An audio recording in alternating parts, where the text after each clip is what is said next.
counselors have some talking to do to you. Your PowerPoint is up here.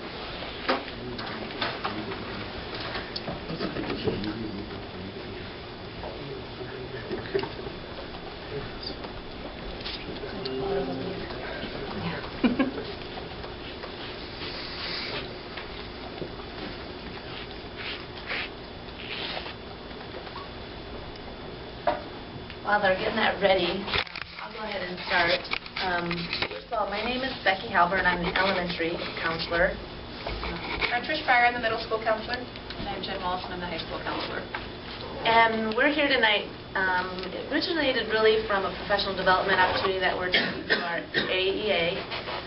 It's the Counselor Academy, and just really giving us information or having us evaluate the counseling program. And one of our assignments was to go to an advisory committee and give you an overview of what the counseling program is. Just more, so I guess one reason we're here is because we're assigned to be here. Aren't you guys lucky for that? But a second reason is because it just really is a good idea for us to get information to parents, community members, about the counseling program, because sometimes, you know, when you don't know, you think you know, and so that's kind of why we're here. You're the first group that we're presenting to. We will be presenting to the school board the same information. So. Next. You have to do something for me. Ding. Okay. Okay. Last year, legislation was passed in Iowa that every school district in Iowa had to have a school counselor on staff.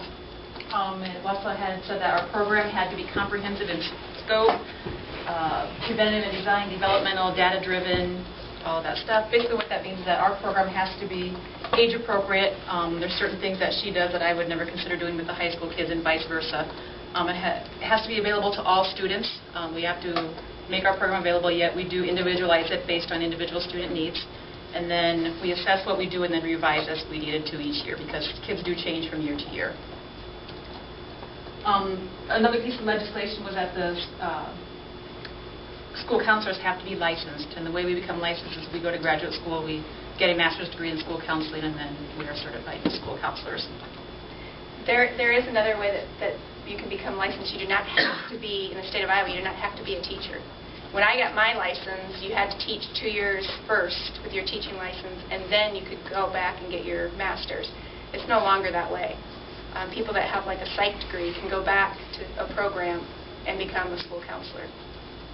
So you might know of some people in the community that have gone back and become a school counselor. Okay, the old question for school counselors is, what do school counselors do? And now the new question with this legislation is, how are students different because of the school counseling program?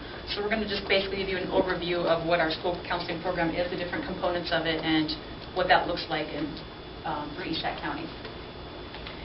There are many benefits to the school, counseling program. The first one, we kind of have them broken down into groups. The first one's for the students, and we want to ensure that every student receives the benefit of this program. We're here for all students.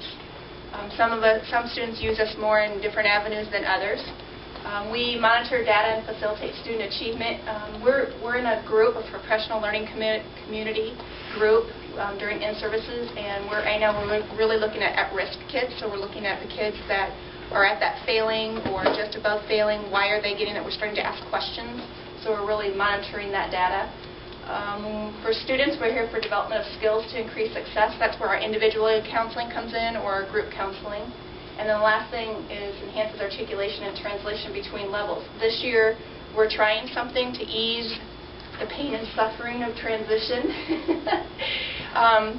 We've heard from some 4th graders that they're a little nervous coming into the middle school for different reasons. So Becky and I have some transition things planned, some things she's going to do, some things we're going to do together, and then some things that I'm going to do with them. Same thing with Jen and I and the high school. I'm working with some of the 8th graders right now, and then Jen's going to come up and we're going to do a lesson together, and then eventually those kids will come down here and Jen will take them and give them a tour of the building, so to kind of ease that transition, ease some of the questions that they might have, because it's a pretty big step between those. So that's just something that we're trying this year. For parents and guardians, we're here to provide support and advocating for their child's academic, career, and personal social development. We're also here to be partners in their children's learning and academic and career planning. That's more on Jen's and my level, leaving my building, going to her building. And then connects the community to school-based services, and that's really where Jen comes in a lot more with the students. Benefits for educators, so with the teachers and the staff that are working in the building, a counseling program. It promotes that team approach. We work a lot with teachers and parents in helping kids, whether it be getting through class or behavior issues, or sometimes it's academic behaviors. But they're not just the teacher dealing with the kid. They have somebody to go to and work together with. And so there's benefits for them in that we're there to help and support them. And that along kind of goes with the second one, where we support the learning environment. We're here to ensure that all kids are achieving, and whether it is because we're meeting with the kid and helping them with something that they're dealing with outside of school, or working with the teacher to help them with some academic behaviors. So it's just helping the teachers, supporting their goal of student achievement. And we really are getting into and using data to improve our school climate. One piece of data you might be familiar with might be the Iowa Youth Survey. We use the information on that to think about, how do we create an environment where kids feel safe coming to school? Or how do we create an environment where they not only feel safe, but they want to come and learn? So that's just a benefit to the educators. And we use data in a lot of different ways. That's just kind of one example. It's a benefit to the administrators. Don't know if you knew that or not, but it is. If there's one, hey, timing. We're aligning the program with the academic mission. The school has a mission for the kids, and our program is right along with that.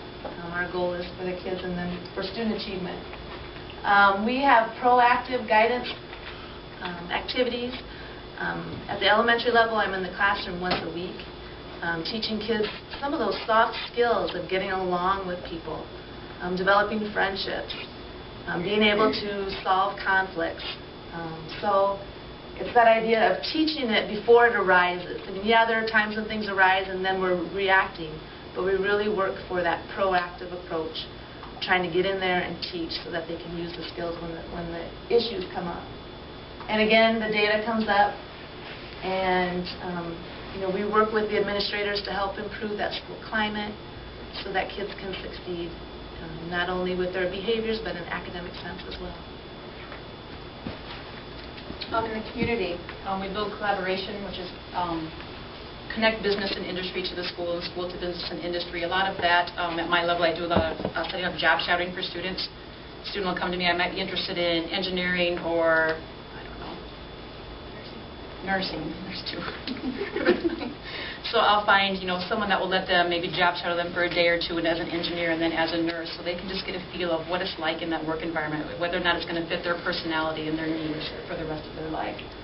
We invite businesses to come in and talk. I know in a few weeks we have some businesses coming in to speak to our 11th graders just about a lot of the soft skills, what it takes to be on the job and what their expectations are when they get out into the real world.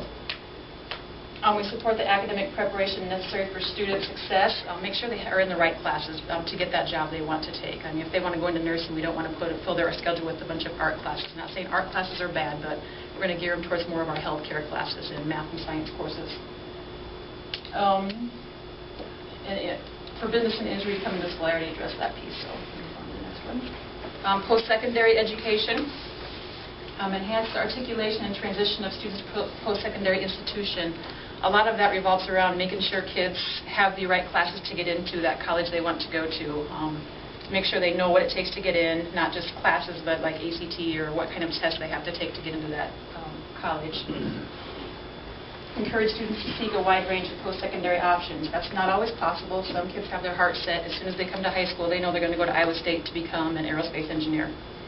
Okay, you just can't talk them into considering anything else, but a lot of them don't have any ideas, and it's okay for them to keep their options open and making them realize that it is okay for that to happen, that they don't have to know as soon as they walk through our doors what they want to do.